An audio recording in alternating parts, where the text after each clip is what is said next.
रावण के भाई विभीषण के रोकने के बाद भी रावण ने हनुमान जी की पूंछ पर रुई लगाकर उसे जला दिया था, जिससे रावण की पूरी लंका भस्मसात हो गई थी। उस भयंकर आग से केवल रावण के भाई विभीषण का भवन ही बच गया था, क्योंकि विभीषण धर्मनिष्ठ और नीतिवान थे। भले ही वे राक्षस कुल में जन्मे थे, परंतु वे सदाचारी और धर्म के नियमों का पालन करते थे। रावण के साथ युद्ध करने प्रभु श्री राम जी वानर सेना के साथ लंका पहुँचे। तब विभीषण ने रावण को धर्म के अनुसार आचरण कर माता सीता को मुक्त करने के लिए कहा, परंतु अधर्मी रावण ने विभीषण का कहना न मानकर उसका अपमान ही किया। रावण से अपमानित होकर विभीषण दुखी हुए।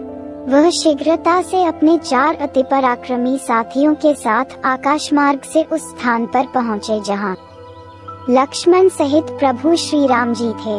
बुद्धिमान महापुरुष विभीषण ने आकाश में ही स्थित रहकर सुग्रीव तथा अन्य वानरों की ओर देखते हुए नम्रता पूर्वक कहा, हे वानर राज, मैं लंका के राजा रावण का छोटा भाई विभीषण हूँ। मैं रावण के उस कुकृत्य से सहमत नहीं हूँ जो उसने सीता जी का हरण करके किया है। मैंने उसे सीता जी को लौटाने के लिए अनेक प्रकार से समझाया, परंतु उसने मेरी बात न मानकर मुझे अपमानित किया और मुझे लंका से निष्कासित कर दिया। इसलिए मैं यहाँ श्री रामचंद्र जी की शरण में आया हूँ।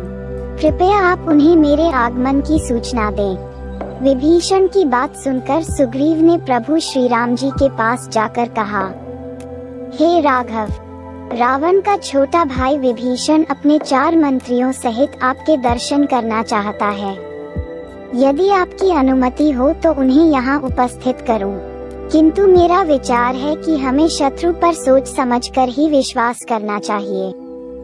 एक तो राक्षस वैसे ही क्रूर, कपटी और मायावी होते हैं, और ये तो रावण का सगा भाई है। ऐसी स्थिति में तो वह बिल्कुल भी विश्वसनीय नहीं है। किंतु आपकी जैसी आपकी आज्ञा हो वैसा करूं।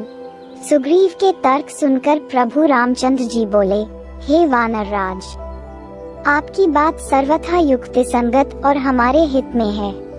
परंतु राजाओं के 2 शत्रु होते हैं, एक तो उनके कुल के व्यक्ति और दूसरे उनके राज्य के सीमा के निकट शासन करने वाले अर्थात पड़ोसी शासक। ये दोनों उस समय किसी राज्य पर आक्रमण करते हैं जब राजा किसी व्यसन अथवा विपत्ति में फंसा हुआ होता है।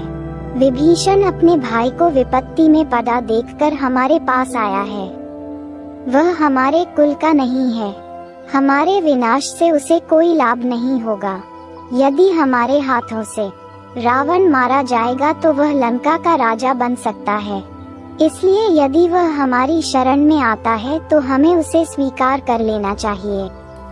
शरणागत की रक्षा न करने से बड़ा पाप लगता है। इसलिए शरण आए विभीषण को अभय प्रदान करना ही उचित है। इसलिए आप उसे मेरे पास ले आओ। जब सुग्रीव विभीषण को लेकर प्रभु श्री राम जी के पास आया तो विभीषण ने दोनों हाथ जोड़कर कहा, हे धर्मात्मा, मैं लंकापति रावण का छोटा भाई विभीषण हूँ। आप शरणागत वत्सल हैं, इसलिए आप मेरा उद्धार कीजिए।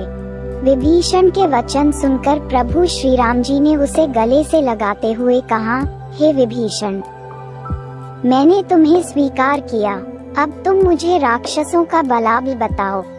श्री राम जी का प्रश्न सुनकर विभीषण बोला, हे दशरथ नंदन, 10 मुखों वाले रावण को ब्रह्मा जी से वर मिला है। इस कारण देव, दानव, नाग, किन्नर आदि कोई भी उसे नहीं मार सकते। उसका छोटा भाई कुंभकर्ण पराक्रमी, शूरवीर तथा तेजस्वी है।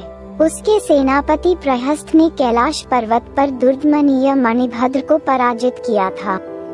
रावण के पुत्र मेघनाद ने तो इंद्र को परास्त किया था। मेघनाद का भाई पराक्रमी राक्षस है। सभी युद्ध कौशल में निपुण है। ये सुनकर श्री राम जी बोले, हे विभीषण, ये सब मैं जानता हूँ। मैं प्रतिज्ञा करता हूँ कि मैं रावण का उसके पुत्रों मंत्रियों और योद्धाओं सहित वध करके तुम्हें लंका का राजा बनाऊंगा। अब रावण की मृत्यु निश्चित है, यह मेरी अटल प्रतिज्ञा है। श्री रामचंद्र जी की प्रतिज्ञा सुनकर विभीषण ने उनके चरण स्पर्श किया और कहा, हे राघव, मैं भी आपके चरणों की शपथ लेकर प्रतिज्ञा करता हूँ कि मैं रावण को उसके वीर योद्धाओं सहित मारने में आपकी सहायता करूँगा। विभीषण की प्रतिज्ञा सुनकर प्रभु श्री रामचंद्र जी ने भ्राता लक्ष्मण से समुद्र का जल मंगवाया। उस जल से विभीषण का अभिषेक किया और संपूर्ण सेना में घोषणा करा दी कि आज से महात्मा विभीषण लंका के राजा हुए।